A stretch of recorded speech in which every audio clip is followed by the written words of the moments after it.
Welcome to Radically Loved Radio. I am your host, Rosie Acosta, yoga teacher and teacher trainer, mindfulness coach, speaker, and creative writer.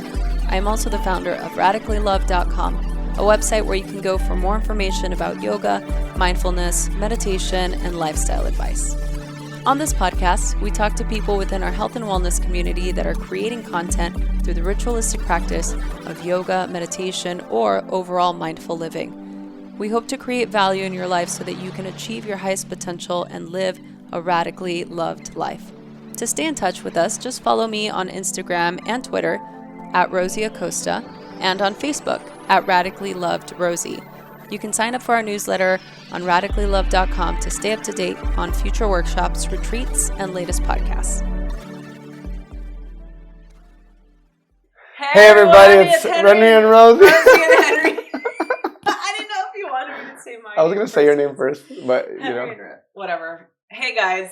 Hello. I don't even know if we're going to be able to get through this. It's so good to be back together. Yes, it is. We are doing a podcast for Make It Happen. Making it happen? Oh, it's close. It's close. And radically loved. Our radical love. Radic loved. Oh my gosh. You know my favorite thing? I know this is going to be really terrible. But one of my biggest pet peeves when I get emailed on the for the podcast, when people send, comments and inquiries and things, when they're requesting to be a guest on the podcast and they say, "Hey, I love Rad Love podcast." And they didn't even say it right. They didn't even say it right. Or they call me another name, or they just say, "Hey, I'm a big fan of enter podcast name. I'd love to be a podcast." Oh my gosh, they don't even fill it out. They don't even fill it out. That is hilarious. They're definitely a big fan, you know? Note to people that want to be on podcasts. Actually, someone sent me a very personalized one. Oh, really? I heard this episode, this. I heard this episode, this. I think you'd be great for my client with this. And I was like, you're actually one of the first people that's been very detailed about the podcast and why it's affiliated with your client. Yeah. That's great. I love that. So, I am so not the person that, and especially where we're at with the podcast, and I'm sure you feel the same way. I'm most interested with people that align with our audience, totally. Right? And I think that that's something really important for people out there who are wanting to share their message with an audience, especially an audience that has already been established, to be able to provide value and really present yourself in a way that is genuine and authentic. And to me, if I get an email that's a template, that's impersonal to me. 100%. Right? Totally. And if someone knows what you're doing and why it's a fit and can explain it to you, you're more likely to be like, yeah, I'll have you on my podcast. Because I don't know, I'm sure you get a lot of inquiries for people to be on your podcast. And it's not that I sometimes people ask me, and sometimes even friends ask me, but I'm like, it's just not the same alignment. You're great. It's just, I don't talk about real estate investing on my podcast. People that send me real estate, hey, I'm a real estate investor and I would love to tell people how to make money doing real estate. I was like, you obviously don't know my podcast. I don't, but I mean, it's great. If you want to do real estate investing, I used to do it great, but so it's good to be authentic and genuine. And do your homework. Yeah. I've actually booked podcast guests from people even reaching out on Instagram that send a genuine note. There was an author that I actually really, all she did was comment about a podcast interview that I had just done that she happened to listen to, and she just in 2 sentences wrote who she was and what she did and what her book name was. Wow. And I looked her up and I was totally engaged. That's awesome. And I reached out to her and I was like, hey, I would love to interview you for my podcast. And that's cool. You know what I mean? So I feel like, I don't know why we got off on this tangent, you guys. But speaking of podcasts, I'll tell you one really cool thing. So people probably know this if they've been listening for a while, but Rosie is the one that pushed me to do my podcast. I love you guys missed it. She just switched her hair left to right. But she pushed me to do my podcast. I was like, I want to do a podcast. And Rosie was crushing it, and she is crushing it on our podcast. And I was just like, I want to do a podcast. And so she nudged me and kicked me in the bum and said, I don't know why I said bum. I think I hang out with kids too much. Yeah, the butt. That's what it is. And she got me. And so I would call her and ask her, so what do I do with this? And if you listen to the beginning of my podcast, Rosie's voice is in the beginning of our podcast. It is. Welcome to Making It Happen. No, welcome to Make It Happen. Live. Yeah, that's Rosie. Yeah. But anyway, so we were thinking about doing a podcast together, and we said since it's been a year, we're going to call it Lessons We Learned from Last Year. Yes. So last year being 2018. 2018, yes. Correct. So from a year from now, do you want to start? Do you want to pick one and we'll just go? So yeah, we're obviously, if you're listening to this on my platform, it's Radically Loved. And if you're listening to it on Henry's platform, it's Making It Happen with Henry Ammar. And our audiences intermix quite well. Yeah. And Henry did say that he didn't need that much pushing on my end, but I know Henry and I know his story and I know how powerful he is. Thank you. The fact that he wasn't sharing his gifts on a platform was like, I felt like we were all being robbed from his, so sweet.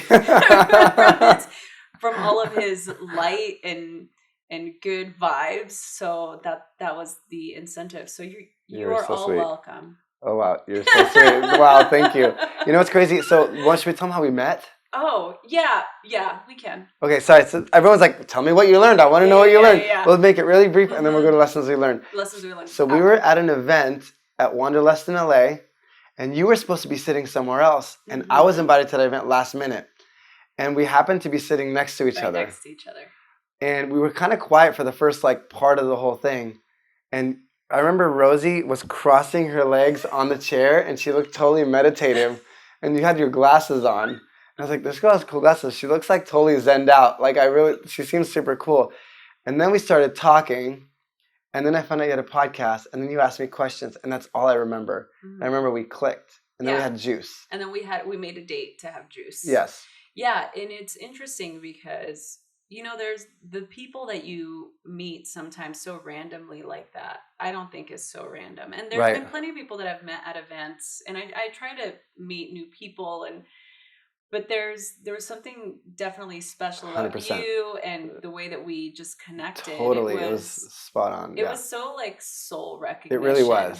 And I instantly felt connected. The minute I met, and a lot of people feel like this about Henry. Oh no, whatever. About you? Okay. No, but I know we're always gushing over each other because we love each other so much. And I feel like the minute we met, I was like, we need to be friends. I need to hang out with this person. I want everything that he's got. I think that we would just be able to totally lift each other. And elevate. I was going to say elevate. See? High five. My mind.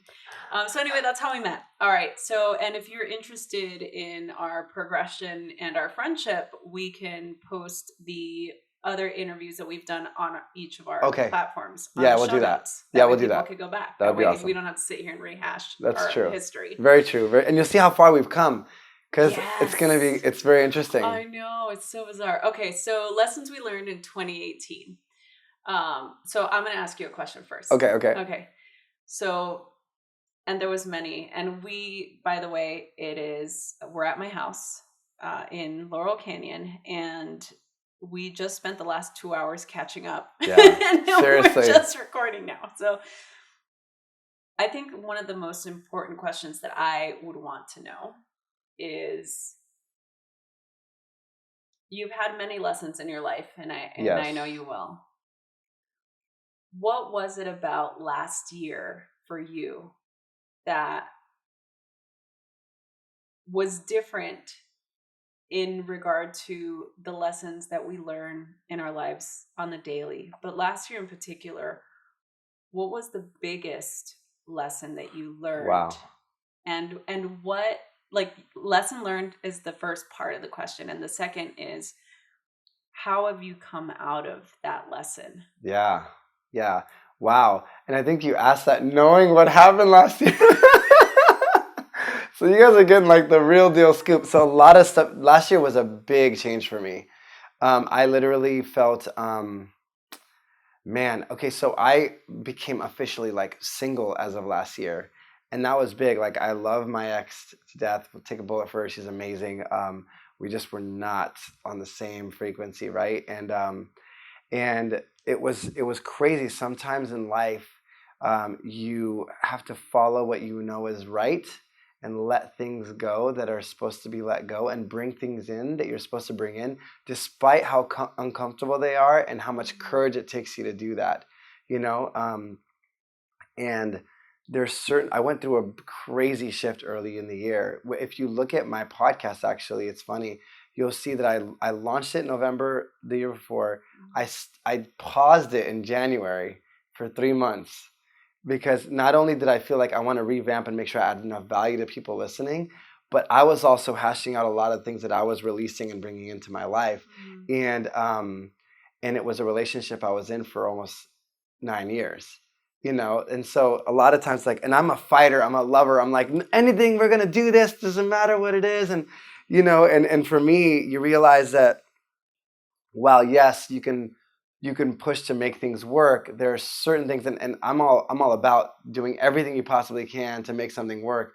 But when you realize it's not supposed to be that way in your life, it's okay to just let it go and just give gratitude for it and take the lessons you learn and move on. And I think that was a really big step for me early on in the year. And right when I did that, it was really interesting. And I think I had to do that within myself energetically too, because the day that we decided, hey, we're just really great friends. Let's just be good friends. It's not going to work. That day I get a phone call from someone who's very, very awesome and influential, was like, hey, I want you to be my management. And then a month later, I launched my podcast again, and it shoots. And then 2 months later, I go to the Exit Festival, I end up speaking to 40,000 people. And then 2 months later, like, things just started going. But the reason that happened was not, I don't think that many people, I haven't told this story. It's crazy, yes, because you know these stories. I was leading a retreat in Bali, which Rosie also was like, you got to go to Bali. And after I was feeling like I need to go to Bali, like I had this crazy feeling like I need to go to Bali. I kept feeling all these things, and Rosie just kind of like helped me solidify that. But I was leading a meditation in Bali. It was like a really powerful one. And it was like, when you're in the zone and you're taking people through some process. And as I am leading this, wow, I'm telling this story, it's crazy. As I'm leading this, I hear this voice say, the world is ready to hear your voice. You need to go and clean up your house and make sure everything is where it needs to be. Like really, like all the things need to be elevated to a certain place in your life. And if they're not there, then you energetically need to align with everything that's there. And I went in, and that was the beginning of the conversation we had. And she is, by the way, side note, if anybody knows my ex, she's one of the most amazing people I've ever met in my entire life. And incredibly talented. Very talented, beautiful soul. Love her to death. And it's just, we just weren't good lovers. We're great friends, and we did everything we possibly could. But it was really, going back to the last year, the lesson learned is it takes a lot of courage to do what's right sometimes, but you still have to do it, and sometimes you do it in pain, sometimes you do it hurting, sometimes you do it whatever that is. And looking back at my life and looking back at the lessons I learned, and I kind of learned it briefly previously with my mother being sick. It's like sometimes you make decisions and you anticipate that it's going to be hard. And this isn't the easiest decision I'm about to make. And that, even if it's going after a new career, or it's dealing with someone that's ill in your family, or forgiving someone, or whatever that is, sometimes you're about to make certain decisions, and you anticipate how tough it's going to be when you make those decisions. But you have to decide in advance how you're going to show up.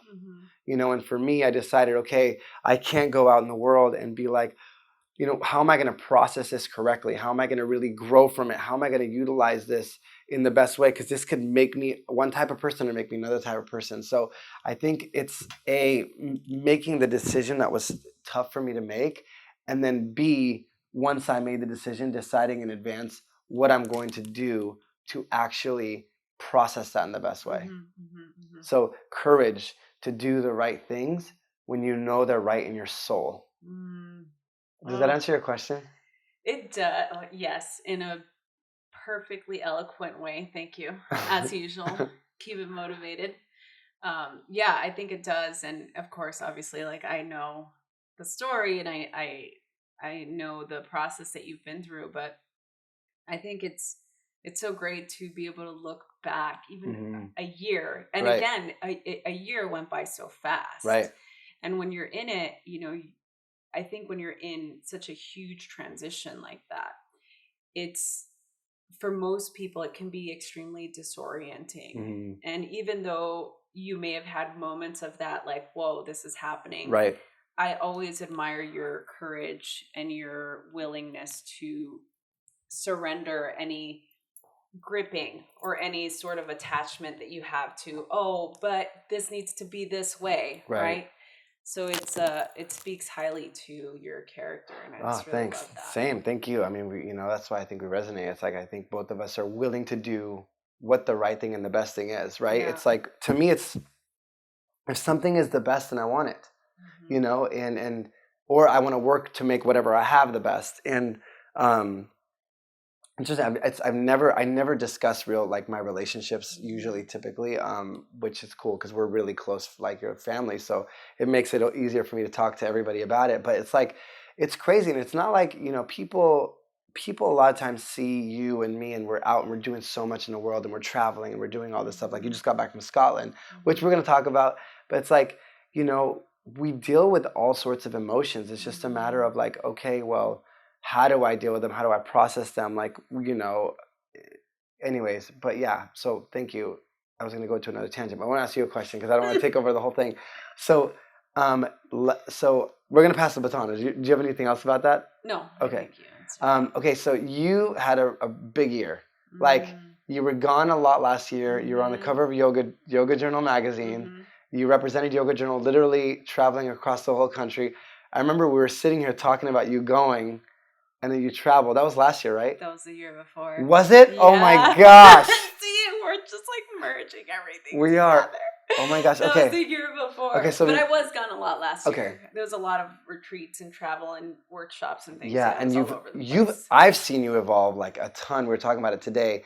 And being like, and sometimes it's cool because now you're, from hustling so much the year before to being on the road, driving a car from city to city doing yoga stuff, and then being on the cover of this like prestigious yoga magazine and leading humongous things. You just led something with like 1,800 people yesterday or something, right? And so, like, a meditation, which is amazing. So, like, what are your biggest, like, if someone's listening, and because I think a lot of people aspire to have an impact on the world, want to do good in the world and want to do great things, and people look at you, and I know you're like, well, I'm still working on mine, but I think a lot of people are like, wow, you were on the cover of one of the greatest magazines. Not that like does anything, because I think, it's like, that happens, you're like, cool, my face is on a magazine, but what does it really do? Nothing happens. I want to make sure that I address that, because I've talked about this, but not on the podcast. Being on the cover of a magazine doesn't do anything for you. I'm sorry to say, but I think it's great, and I'm so grateful. And the Yoga Journal family has always been so supportive, and I love my community. But being on the cover of a magazine doesn't make any extra emails come in. It doesn't give you any extra followers. Like, none of that happens. It's, the accolades are great, but at the end of the day, I think what the biggest thing people need to believe is your work is still valid whether you're on the cover of a magazine or not. That to me is the biggest lesson I learned with that whole thing, because it was a pinnacle. And I talked about this on my podcast. I did an episode called How I Got on the Cover of Yoga Journal, where I had put a Yoga Journal cover on my vision board back in 2013. That's awesome. So that was 5 years ago. And funny enough, what's crazy about that is when I looked back at that vision board, it was the December cover of 2013. Wow. Which is crazy because I was on the December cover of 2018. Wow. Right? So to me, I was like, oh, that's so crazy. And to me, that just validates the fact that I've continued my path regardless of the accolades. I just continue to do what I do because it's what I love, regardless of whether I get the recognition or not. Of course, the recognition is great. Of course, getting everything you set your heart out to get is wonderful. But at the end of the day, that's fleeting. Somebody else will be on the cover. Somebody else will be number one. Right. Somebody else will be, above you, but you'll always be above somebody else. And I don't think that that's what matters. So how do you measure success for you? Oh, that's a big question. I think for me personally, I measure success with my level of taking in the present moment. Ooh. So, yeah, I mean, so if I'm able to live my day fully taking in what is happening in that moment, then I know I've been successful. And the success for me, I celebrate the little successes. That's awesome. Just like the little things that when I get a phone call from one of my clients or one of my students that they accomplished something, that to me is like, that's yes, awesome. like validating, yeah. And I go and I speak to, at-risk youth or, people that are trying to better themselves in a way where the odds are against them. And they send me a note or they send me like a beautiful thank you card or something. That to me is like, that's success to me, because that's more sustainable. The accolades and the speaking and the being in front of thousands of people and being able to celebrate the work that I've done, that's all great. Right. But it doesn't last. Right. It's crazy because when you start celebrating little things, like your energy level and emotional level and spiritual level and mindset level, everything elevates anyways, and you end up getting more success anyways and more things to be grateful for. Yeah. Whereas if you wait for that big thing to be happy or that big thing to be grateful for, it's going to take you a lot longer to get there anyway. So it's like, it's a win-win-win situation when you celebrate in the present moment. Yeah, because it's in the waiting that we become. Right. And so often we celebrate, when I get this or when I get that or when I, get on the New York Times best-selling list or when I get on the Billboard charts or then I'll be happy. And I learned a long time ago,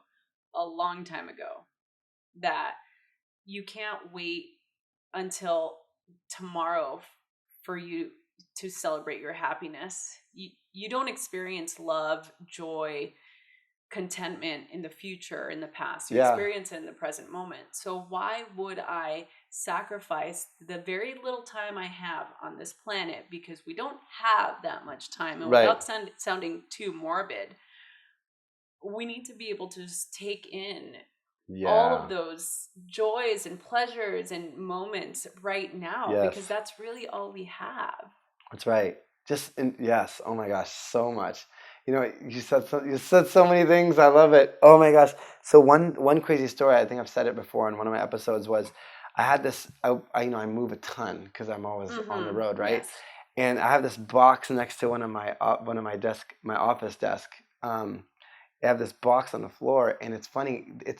And every time I'm moving, I'm like, oh, it's the same box. I pull it out. It's like the Grammy certificate, the graduation. It's all these things at one point that was like, this is going to be everything. And then you get it, and then it goes in a box, and then you go after the next thing.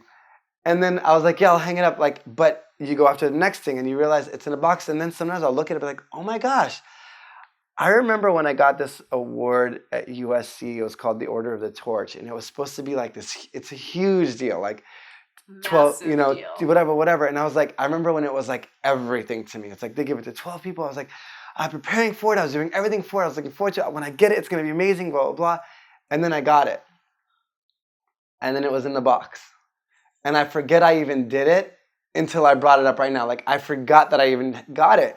And I think a lot of times we look for, and I think that's something I just learned is like, it's, what are you doing with your life? Like that thing isn't, like when I'm on my deathbed, am I going to look at my grandkids and say, I don't have any grandkids or kids yet, but like, am I going to look at them and be like, well, when I was alive, I got the Order of the Torch. I was on an album that won a Grammy, and it's like, so what? Like, what did I do? Who did I impact? Did I live, or did I just exist? Yeah. And there's a book called The Untethered Soul. I'm sure you read it. There's a chapter, I think it's 17. It's about death, and I did an episode about it because it was my mother's, anniversary of her passing recently, and I think it like makes you realize like, this is one life. Like, what are we doing with this life? So can I ask you one more question? I was just about to ask you a question, but go ahead. Okay. Yeah. So, and this is a question for everybody listening, and would love for you like just to ponder this. When you were on your rocking chair looking back, like honestly, let's just be honest with ourselves. Like, and it doesn't matter what you've done in your past. From here going forward, what's going to bring you joy to say you did and who you became? Like, what would you say is you're going to look back and you would be proud of to say, you know, I did this? It was just instant. It came in, you know, I want people to feel radically loved. That's awesome. I want people everywhere to feel connected to each other. Beautiful. That to come to the realization that we're all the human race. Yeah. That's all that matters. That there's so much kindness that exists in all of us, and to be able to celebrate that with each other, to create a community that is more about the similarities than the differences. Totally. I think that if I look back and I was able to contribute to that or facilitate that in some way, shape, or form, I think I could sit on that rocking chair and be like, okay, I lived a good life. I think you do. I think you contribute to it. It's going to be good. Yeah.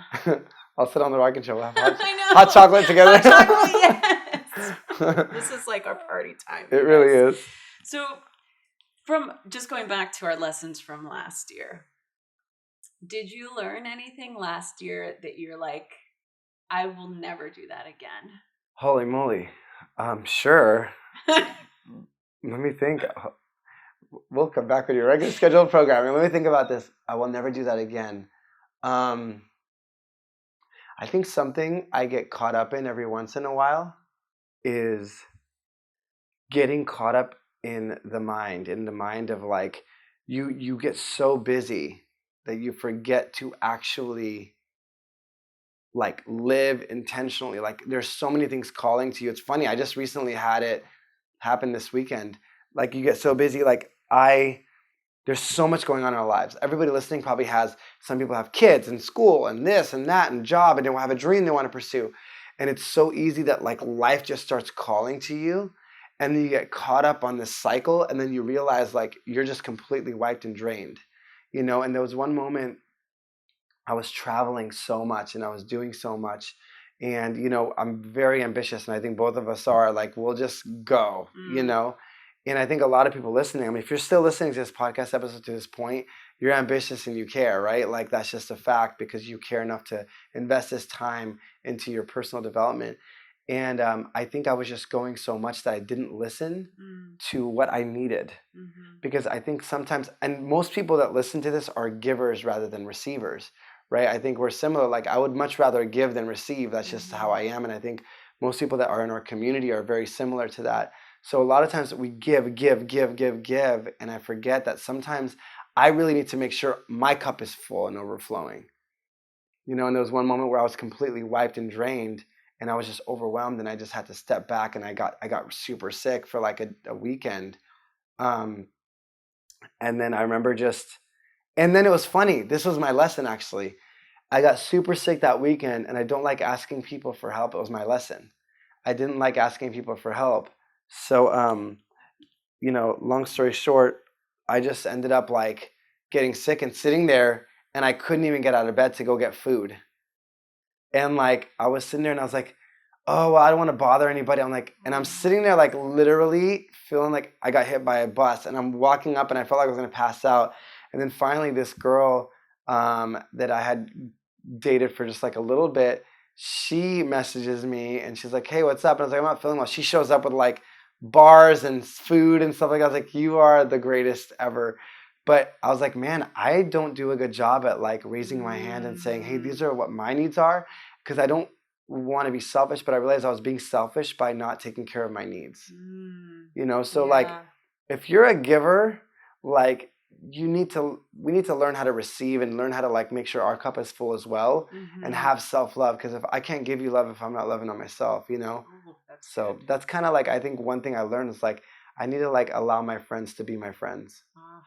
That's so good. That's tough when you are a giver, you know. It's hard to put yourself in the position of the receiver because all you want to do is just give. Yeah. What about you? Same question. That's a really good question. You can tell Rosie's been doing this for a really long time because she has really good questions and she gets things out of me that nobody else does. So the good news about this interview is I get to ask her the same questions she asked me. Like, so I'm like trying to copy paste. I'm trying to limit my questioning. I'm like, okay, well, what am I willing to answer? Don't do it. We're gonna go all in here. I know. All right. So the question was, what lesson in regard to the lessons? What would you never do again? Right. Like what's one lesson you learned that you did and you're like, I will never do that again? I think it's oh, this is gonna be good. You should see her face. I think it's definitely along the same lines as you with regard to taking care of my health. Mm-hmm. I think especially being somebody that's in the health and wellness industry, because I do tend to give, and I don't like to think about it as I push myself. I push, but I seem to, I'm going to position it like this, just like, words and vibration.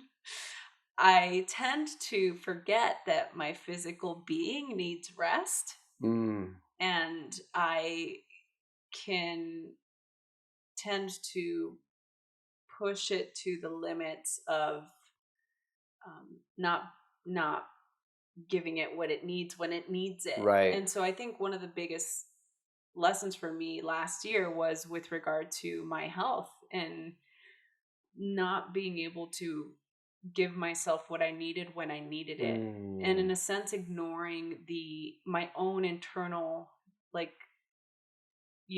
voice. Right. That's huge. Yeah. Because internally my body would say, hey, let's not get on an airplane this weekend, or let's not say yes to this, because I'm a yes person too. You know that. It's like opportunity. Hey, yes. You want to come here? You want to come to Chicago? You want to come to New York? You want to come to Miami? Yes to everything. Right. If I have an opening in my schedule, you better believe I'm going to fill it. And that's what Tori says all the time. He's like, if there's an opening, you're going to fill the space. Right. And I think for me last year was really tough physically, and I definitely will go more into that. I think as this year progresses, I'll share more of that, But I think for now, what's important to know is that when your body's under a certain level of stress, right, it's going to affect everything. And that's one of the biggest causes of disease, right? It's being under stress. And I definitely pushed myself to the limit last year where my body was just completely thrown off of its norm. And I had to hit the brakes hardcore at the end of the year, right? So the cover comes out and, everything is great and all these great things and opportunities are coming up, not because of the cover, just because of all the work that I had put in the couple of years prior. And I had to hit the hard reset. So I took all of, this January and February off where I just needed to reset. Mm-hmm. I need to reset my body, my mind. I needed to get back to that state of neutral, right? Because I was so depleted, right. And I learned that I need to listen to my body more, regardless of whatever is on the schedule. Right. I need to be able to stop and I actually, Yeah, and this is a good question to ask the audience. I mean, right now, what is one thing your internal voice is telling you right now? Think about it. Even if you're like, oh, don't want to hear it. Mm-hmm. What is it telling you right now? Because it knows, right? It knows something and it's protecting you from something. If it's coming from the right space, right? Not like a pattern. And that's a whole different topic of conversation. But what is that true inner voice that is telling you hey, take care of this thing, or hey, do this thing, or don't do this thing, or, what is that thing telling you? And just write it down and maybe take it seriously and consider it, because I know that both of us have had that where we hit a wall and we're like, holy moly, I thought I heard that a month ago and I could have, but sometimes we learn the harder way. Sometimes we have to learn the harder way, because that's the only way that we'll learn, right? Especially us. I have another question. Okay, cool. What was the biggest lesson you learned with regard to finances? Oh, you're asking me this. We just had a good conversation.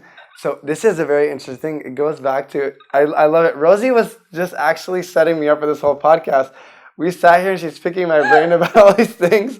And she's like, now I know exactly what I want to ask you for the podcast episode. Okay, so this is actually huge for me. So just giving you a little bit of history. I was in the music industry, and then I started my own company after that with a partner. And a year and a half into it, we had grown the company internationally, which was really a blessing. It was cool. We're doing really well.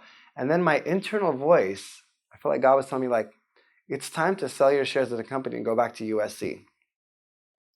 And right before I was like, when I was selling it right before, if I would have waited a year or two, I would have made a ton more money from it, right? And then I followed, long story about USC, get to USC. We have that story actually on the podcast. We do? Okay, perfect. So check that out. Yeah. It's a really cool story. And then I go into commercial real estate development, which is a very lucrative business. And in 3 years, I became a director of investments of a $2 billion real estate company. So I was doing pretty well financially. I had the Ocean View office, and then plus, had I waited before I quit my job, I would have had equity in one of the deals we were going to do. And then when I decided to quit my job, which is another story in my former podcast episodes, I got another offer right off the bat that said, hey, do you want to be a partner in this real estate company? We'll get equity right away. It's another $2 billion company, and we're probably going to double in the next 2 years, which means I would have made a lot of money.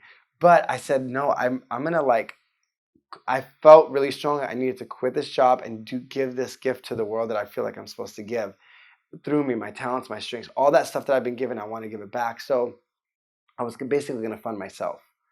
And so I went back into this crazy entrepreneur mode where in our industry, it takes a while for you to become financially stable in it. So I had put a big pocket of money and was doing that. And then it was interesting because then I got into such a giver mode, giver, where I was just like, you know what?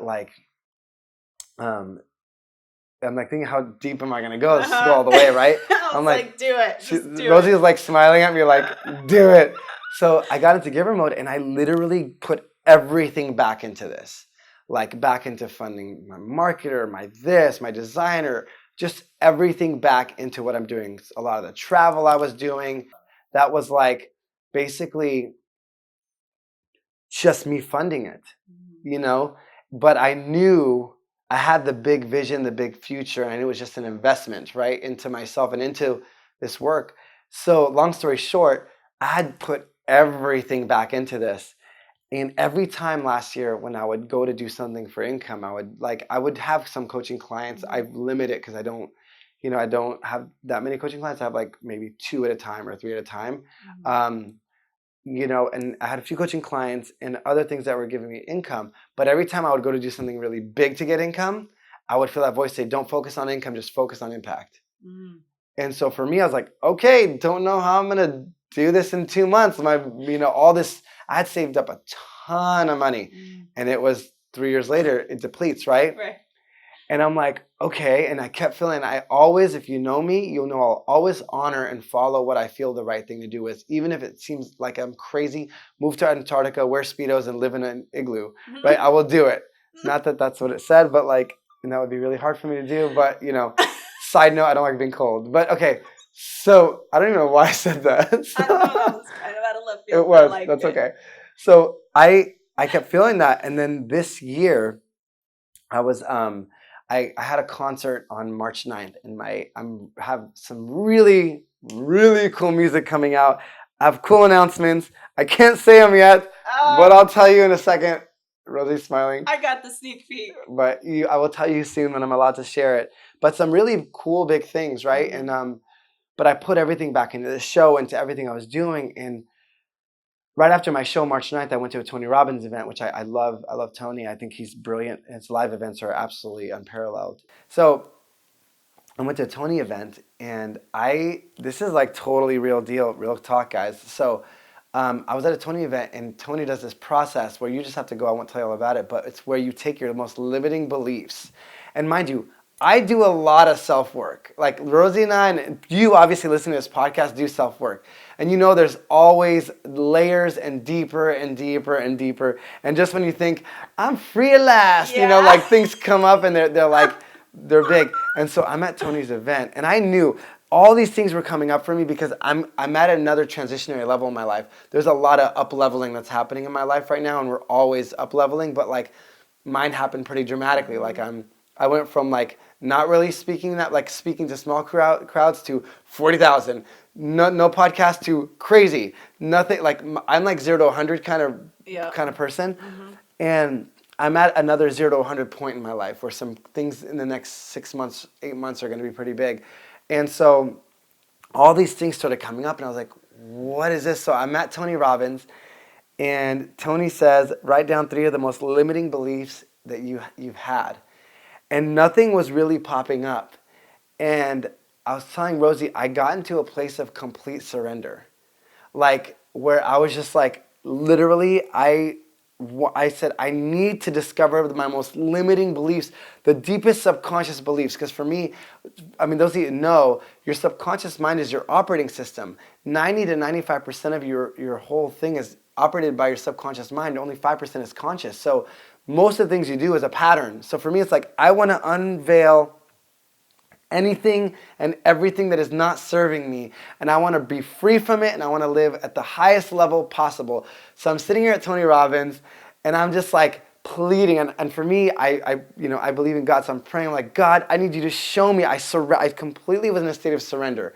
Literally, I think I was even in tears. Like, show me all of it. I want to serve at the highest level, and I know that I'm limited to what my beliefs and my stories are and what meanings I give things from my childhood. So if there's something I'm running, I need it to be revealed because I need to go and live the life that I really want to live fully and unapologetically and wholeheartedly, full of love. Like, please just show me what my beliefs are. Literally, boom, boom, boom, 3 beliefs. Like, I felt like literally just freaking were written on my paper, right? And I was like, oh my gosh, I have this belief? Holy moly. And it's funny because consciously, I knew they weren't true. But something as a pattern when I was younger just made me think that they were true. And one of the former limiting BS beliefs that I used to have was it had to do with finances, and it had to do with, it's funny, so let me go backwards really quick. Another former belief before that was, you have to work really hard to barely get by, right? Because when I was a kid, when I did the work, I remember walking in to see my father at 4:30 in the morning, and he had his head in his hands, and it was 4:30, a cigarette in his hands and his head in his other hand, and it was 4:30 in the morning. I saw he was working overtime, and we were living in a 1-bedroom place where you could only fit a king-size bed and bunk beds, right? Where you couldn't move. Like, I had to jump on my parents' bed to get off of my bed. It was one room, And I remember thinking, wow, in life you have to work really hard to barely get by. Working hard served me, barely getting by did not. But your subconscious mind is going to look to validate your belief system. So if you believe you work hard to barely get by, it's going to look for all ways to prove that belief. So whatever we're subconsciously believing is going to be validated by this reticular activating system in our mind that looks for ways to prove it. It's like when you say, I really want this car, and then you see the car everywhere right? Like because we can only process so much information. So I had resolved that thing, and so all of a sudden now at Tony Robbins, and this other financial thing comes up, and I was like, holy moly, and this is insane. And I think it's going to help a lot of you listening to this, and I didn't even know that I had this. So I was sitting there, and the former BS limiting belief that I had was, I cannot take money. Well, if I take money from people, then 2 things. Am I going to add enough value to them, and they may love me less? And I was like, I believe that? And I was like, oh my gosh, I believe that. And I guess I do. And I worked through it, and it was crazy. And then I worked through it. I cleared that limiting belief out, and then I surrendered again. I was like, what is the truth? Because to me, we could have a limiting belief, but what is the truth, right? Like, what is the real deal truth? And this is something I think is going to help a lot of people. And look, I'm all about adding value and service. I will never want to take money from anybody if I don't give you way more value than you give. Like, I just want to give you everything that I possibly can, right? Because I understand that, it's really time that you can never get back. Money we can get all the time. But for me, if someone gives me their time and their money and their energy, whatever it is, I want to make sure you get enough value from it. So the belief was, and then Tony says, okay, what are you going to replace it with? And I was like, okay, and I had nothing. Like, sometimes we could see something tangible, like, no, I was telling myself, no, I add a ton of value to people. Look at all the lives.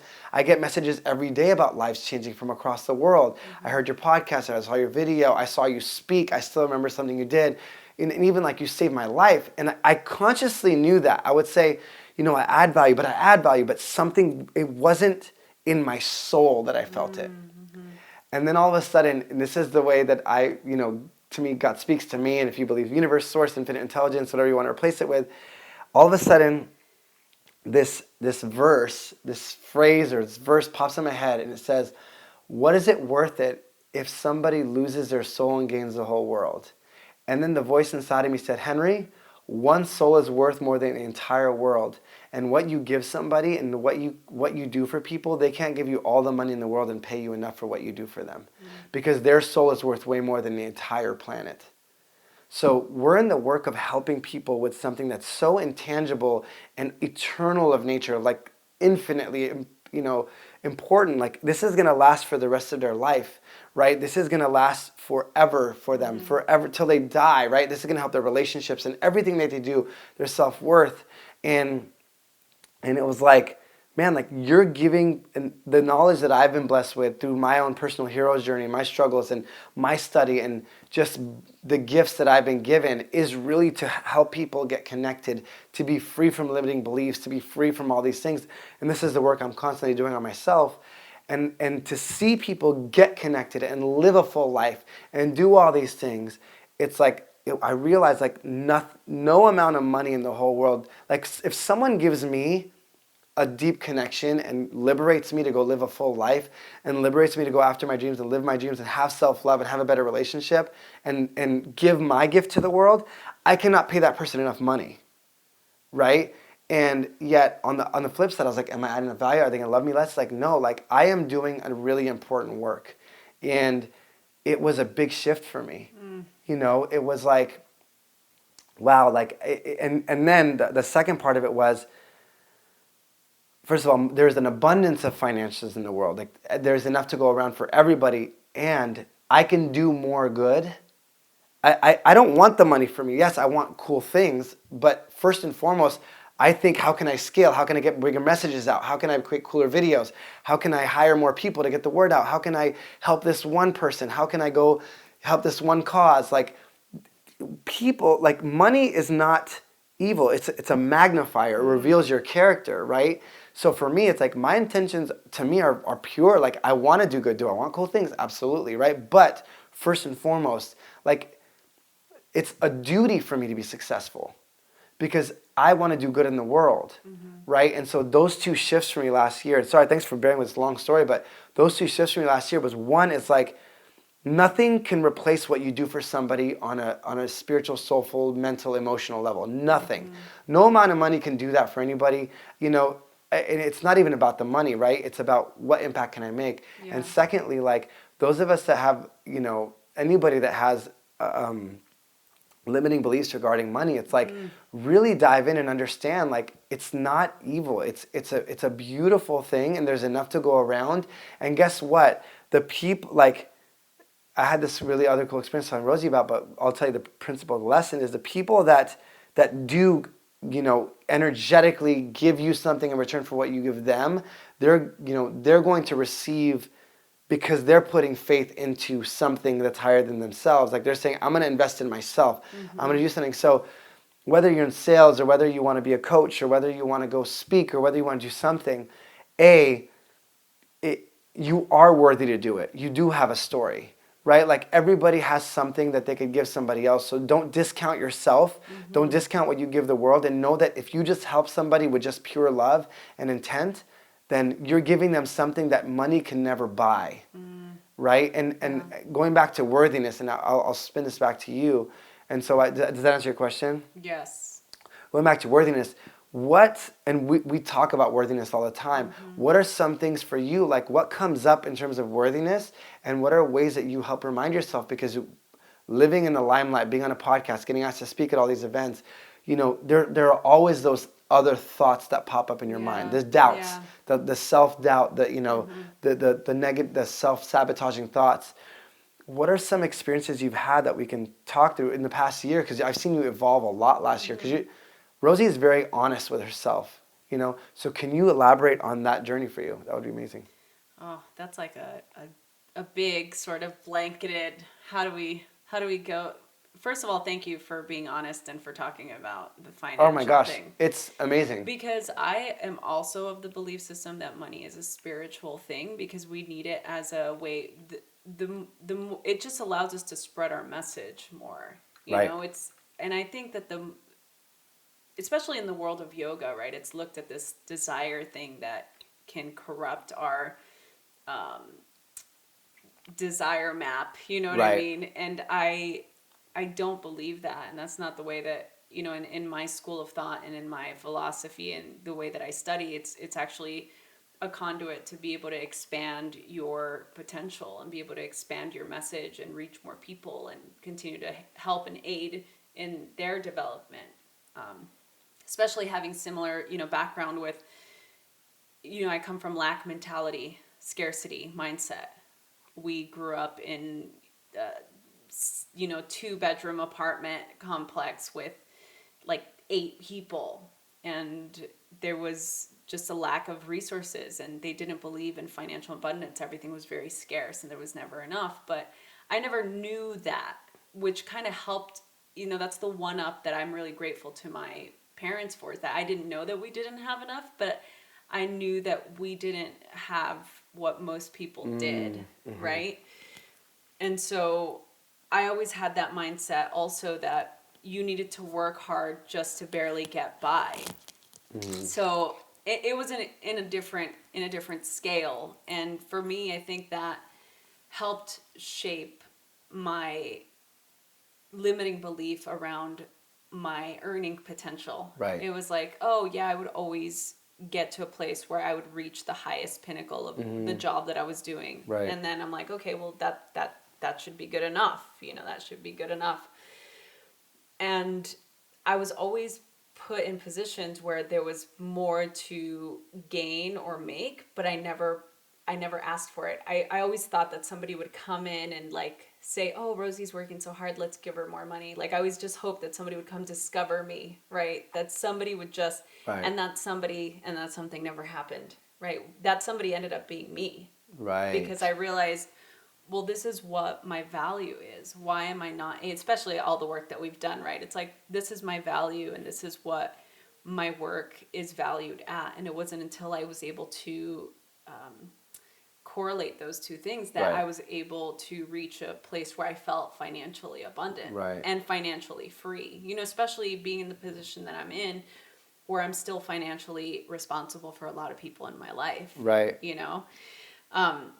So I appreciate you talking about Oh man, that. it's the crazy thing is, just I don't want to divert, but the crazy thing is, the second I shifted that belief, like I literally like came back the week after and had craziest opportunities to show up. It was just insane. I felt like I had to learn that belief, which was a next level belief, right? Because we have thresholds. Like you learn this much, and you're like, my earning potential is now this much. Now it's 100,000. Now it's 200. Now it's blah, blah, blah, blah, right? Bigger and bigger. And all of a sudden you're like, oh, well. And then all of a sudden, like the second you break that release, there's like this release where you can receive a lot more. But anyways, it was just crazy. The week after I had felt that, things just kind of popped up. And that to me is totally like exactly how it happens when you're able to release that and you're able to surrender to that higher power, higher calling. And again, depending on who or what you believe, to me, I've always been of the mindset that the universe will always provide when you're able to let go of that expectation and the gripping, because you're putting yourself energetically in a state of working hard, doing the work that you need to do to align yourself with those magical opportunities. So I'll go back to what your question was about the limiting beliefs, right? That was the question. Yes. Okay. Yeah, like around worthiness. Oh, worthiness. Ooh, well, it's interesting because I've definitely done some work around this because I didn't grow up feeling worthy at all. Mm-hmm. And it's definitely the foundation to the work that I do with Radically Loved and why I started Radically Loved, because it came from this idea that we are radically loved and supported by God, source, universe, whatever higher power of your understanding, that the universe works for us and not against us. Yeah. You teach what you most need to learn. Right. Right. And so for me, teaching that is because I mostly needed to learn that because I Right. didn't feel worthy. Totally. You know, It's like your hero's journey. Yeah. It's like I always felt so inadequate. That's my, when you talk about the limiting beliefs, I mean, that's definitely a strong one for a long time. Right. Because of the way that I grew up. I didn't grow up around people who were lifting me up or encouraging me to do anything or teaching me things. It was like you existed and you needed to not rise above the pack because then we were going to disown you. And or you were going to think that you were better than us. Right. So you needed to stay in line, but don't, it's like do well but not too well. You know, and it was confusing because I knew what my potential was. Right. And I always felt that I had a bigger message, and I always felt really comfortable sharing my voice and sharing my truth. You know, it's like I'm such an honest person, and I'll come to bat for anybody. And if anybody at this point listening to this podcast, you know me and how I speak, and you know, I always say I'm all about a mindful, nonviolent confrontation. You know, because I think that the truth, speaking the truth, is one of the most powerful powers that we can possess. Yeah. Oh my gosh, big time. It allows us to show up fully as who we are. To be able to speak that truth. Right. And to me, I've always felt really empowered in that, but I still felt inadequate, if that makes sense. Right, totally. You know? So it's been a really long journey, and I can say in the work that I've done has really helped create a deeper sense of confidence in my ability. And it's like, I don't feel inadequate in my work, right, or what I do. I feel actually extremely empowered and confident. Yeah, and totally. Because I don't feel like that work is coming from me, right? That's coming from source. So what's gotten you, like, what's gotten you there? If someone's like listening and saying, man, I want to feel worthy. I want to feel adequate. I have these doubts, like, because I know you've done the work. Like, I've seen you do the work. Like, we've talked about it. Like, what are some takeaways you've had that someone listening could be like, hey, you know what? I want to feel more self-love. I want to feel more confident. I think it's really about surrendering and surrendering the thought and having faith that you may be wrong, that your inadequacy could be not real. Right. It's like believing that maybe you're wrong, I think is a big thing, because we believe things so wholeheartedly, right? Especially when it comes to our limitations. We will get on our, like, in front of our pulpit, and we will be like, there is no way this is going to work. This is not happening this way. You don't know what it's like. Like, this, I only have this is my career and this is my job. And like, there's nobody around. I can't get new clients. I can't do this. And you don't understand. And it's like, that's a belief. Right. And if you wholeheartedly believe that, then that's what it's going to be. But if you have the desire or the will to feel the confidence and the fulfillment, then you have to be able to believe that you may be a little bit wrong. You know? I love that. I love that you said will, because it takes a decision. Oh, right. Yeah. Like today on the phone, I was talking to somebody in the car. I was parked outside of your place, and I told someone, I said, look, you have to use your will and decide, because if you go on default mode, it's your brain, it's the past, it's going to go back to former patterns, which is always, it's never the better way. We have to, like you said, be conscious and make the decision that I may feel this way now, but I will get myself to this place by doing the work, by, getting to the truth and being authentically who I am. Like, but it's the will is the first one. Yeah, well, so in yoga, there's this word called a sankalpa, and a sankalpa means resolution, or we can see it as an intention, and it's something that you are committed to achieving in the next like 6 months to a year, right? It's not like dharma. Dharma is more your purpose. That's like your life's path, Gotcha. right? So sankalpa is like, I am making a sankalpa to meditate every day, at least 5 minutes a day. Or I'm making a sankalpa to finish my book. Or I'm making a sankalpa to finish this album. Or whatever, that resolution is. And the way that we infuse it with our power is we write it down, we journal about it, and we write, I can, I will, I must. I love it. Right? So I can, I will, I must finish my book. I can, I will, I must create my best selling album of all time. I can, I will, I must create financial freedom. I love it. Whatever it is, it's I can, I will, I must. Because at first you have to make that clear, concise sound declaration, because once you make that, it's like you've made a commitment to yourself, and that bond should be ironclad. I love it. Right? Because I feel like a lot of the times we set to create something, or we set about a goal that we want to achieve, and then that's as far as it goes. It's like, oh, I'd like to do that, or I'd like to start my own podcast, or I'd like to be on Henry's podcast, or I'd love to be on Rosie's podcast. And it's like, are you how committed are you to that goal? Like, I can, I will, I must be on Henry Ammar's top iTunes rated podcast. I can, I will, I must be on Rosie's top amazing podcast, best of all time. So you're gonna get like 27,000 emails right now. It's gonna be amazing. It's great. But I think that creates an energy and an awareness around what you're wanting to build and create. And so I feel like as just going back to the question of feeling unworthy or inadequate, I can, I will, I must feel confident. I can, I will, I must feel empowered. I can, I will, I must feel my truest potential. I can, I will, I must be. I love that so much. Right? It's so good. It's crazy because the word can makes you know it's possible. Will is I will do it. And must is like, I have no other choice. Yeah, I have no other choice. I've made a real commitment. Yeah, and to me, when I heard that, as far as my teachers' teachings, great Swami Rama, and this is how he would create the sankalpa. That's how we would have to write it out.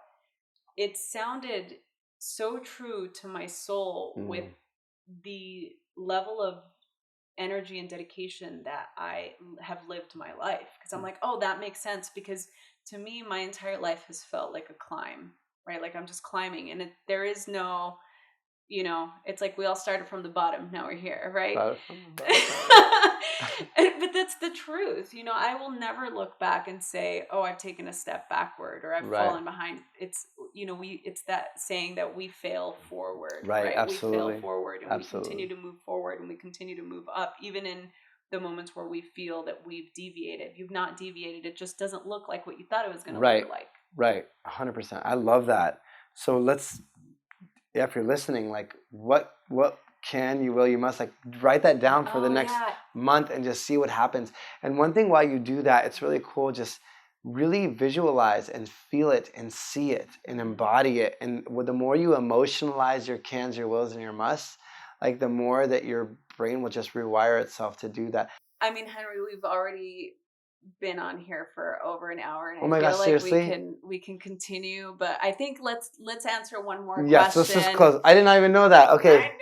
That's crazy. Such a good catch up. I think it's well, so and everybody fun. Listening, thanks. And this was like a pretty honestly, you did a really great job. This is a really cool open just conversation between friends, and everybody listening, I hope you got a chance to just feel our hearts and our sincerity, and the outside world. Look, and this is what's really cool about this is, I know personally, I work with a ton of influencers and people that are in the limelight, in the celebrityhood around the world. and you see them as one thing and you don't realize the actual struggles or the beliefs or things that they carry. And it's a constant thing, right? Everybody, you're constantly growing. If you're not Tony Robbins, if you're not growing, you're dying, right? So like, it's cool. And it's cool to hear our vulnerabilities and say, wow, like, Henry just became single and Henry had this belief. That's crazy because he's doing so well, right? But it doesn't matter because internally we're always growing. And even when I've leveled up a million times from 2 years ago.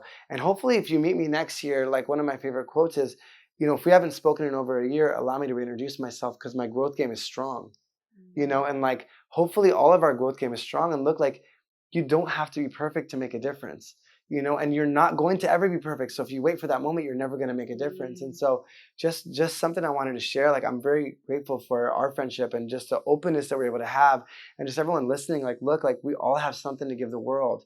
All of us do. You listening, you have something important. You don't have to be on this or that or the other thing. Like people need you, and you need you most importantly to love on yourself and to grow and open your heart to all those things. And I'm just really grateful that we got to sit down and do this. Me too. And I ditto on everything that you said. And for the people listening, like we navigate through our life thinking that our stories are mundane because we live them.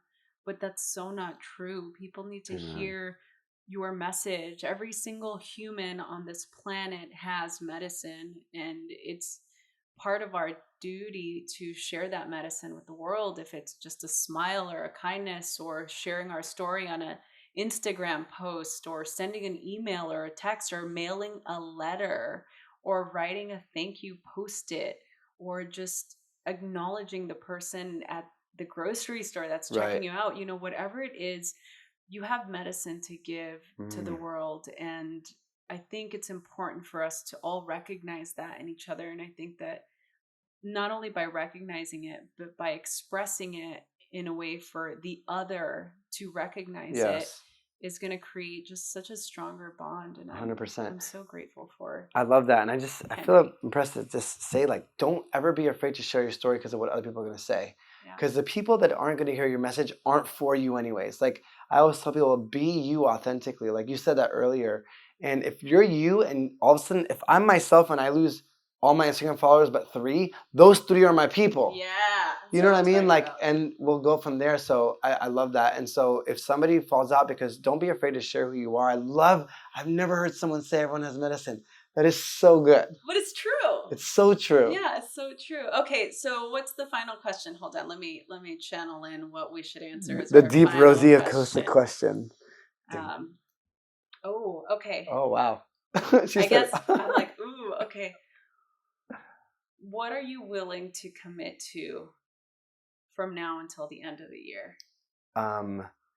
Like literally, I went to the beach yesterday to just meditate and just really get into my soul. Because I think a lot of times, like, we just keep getting caught up. Rosie's dancing right now. I think she knows what I'm about to say. It's funny. She totally cheated, everybody. She sat here and grilled me for 2 hours and then asks me all these questions.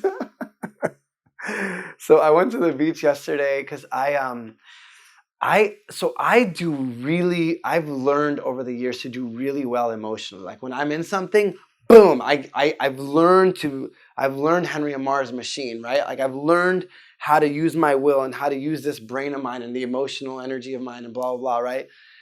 And, I had this event this whole week. I had Media Week for Powerful You, which Rosie and I are speaking at May 17th through 19th. Super excited about it. Los Angeles Convention Center.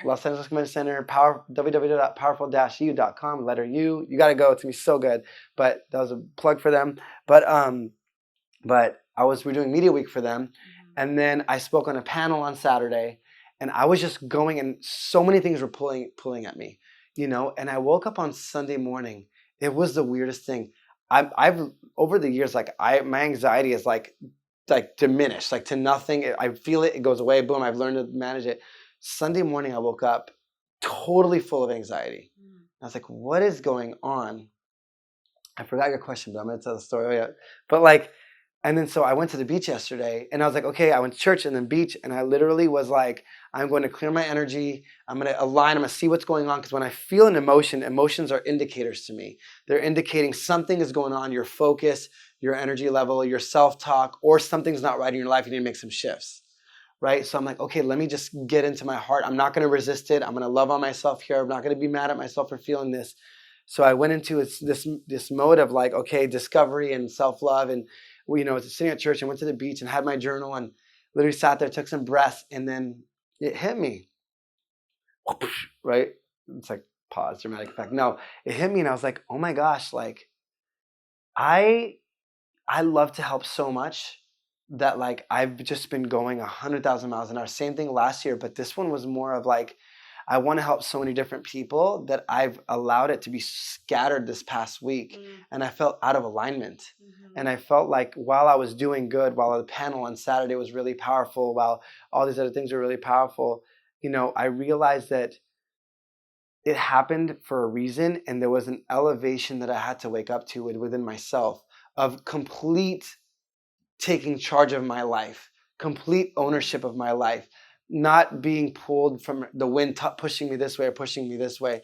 So my commitment to myself yesterday was, and I do this, but it's on another level of doing it, like really looking at my schedule and managing my time in a way that says what is truly important. What is really important? There's a lot of good things, there's a lot of great things, but what's the best thing of my time? And while I love everybody and I want to help so many people, I don't have the capacity by myself to do it, at least not right now.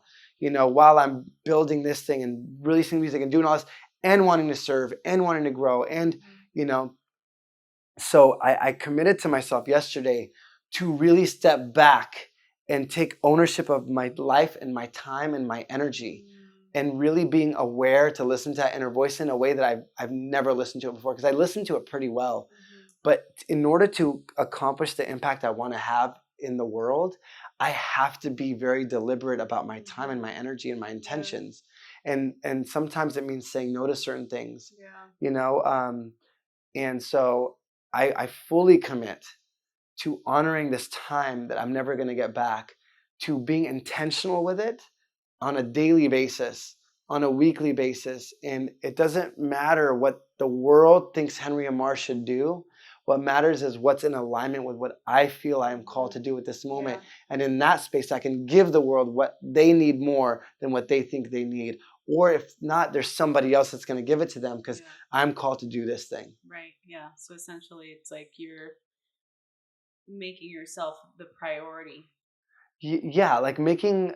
Yeah, in a sense, myself the priority, but like the truth priority. Yeah. The real work priority. You know what I mean? Yeah. Like, because it's gonna increase your bandwidth in the 100%. Oh my gosh, it's already. I already felt it. Like, yeah. And it's funny because if you know me, here's the crazy thing. Like, you can't compare yourself to the rest of the world because there are certain things you do really well, but it doesn't mean you can't do it better. Right.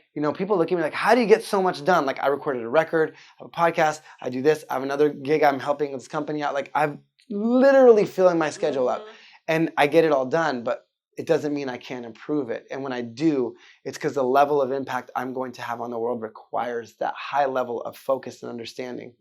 What about you? I feel like I'm just going to be like ditto what Henry just said. Boom. Yeah, I think that for me, what I'm committed to, and it's the same thing I've been committed to this year, I think is more along the lines of just having more faith and surrendering my desire to control everything, and just allowing for that refilling of the cup to happen in a way that's sustainable and not feeling like I'm just extending myself too much. I feel like the faith and the surrender come in with regard to just my energy and my health. And really just believing that everything is happening in divine timing. Absolutely. And I don't have to pressure anything or anyone. And I've been committed to it since the beginning of the year. It's March. Wait, what month are we in? It's April. Yeah, we're going to be in May. Oh, I've spaced out on March. Yeah, so it's April. And I've been doing a pretty good job, and I continue. I pray that I continue the rest of the year and keeping that same Surrender. Yeah. Trust, man. Trust. So big, right? Oh, yeah. Wow. Trust. I love that. So that's it. Yeah. Thank you. I love you. You're awesome. I love you. You're awesome. And thank you for listening to the Radically Loved podcast and the Making It Happen with Henry Ammar. So for those of you listening to this podcast, the prior episodes we've done will be on the show notes. Yep. And we will both be at Powerful U. Yeah. And I'm so excited. Oh my gosh, I'm so excited. It's going to be so much fun. If you're in LA, please do come. There are scholarships available for people. They don't want to turn anyone away. That's the coolest part is like you'd pay thousands of dollars to go to something like this, but if it's out of your budget, they have a scholarship ticket for $25 for the whole weekend. Like all 3 days with the best speakers in the world, including Rosie. Including Henry Ammar. So, so we'll be together in May again. And thank you for listening, everybody. Thank you so much for listening. Powerful U is coming to Los Angeles. Finally, I'm so excited. This 3-day transformative event brings world-renowned influencers, visionaries, and entrepreneurs directly to the LA area. So get ready, LA. And if you're not in LA, you must come. We've got some incredible people speaking, many who have been guests on this podcast. We've got Lisa Bilyeu, Lori Harder, Glennon Doyle, and I get to be speaking at this event, which is still hard for me to believe.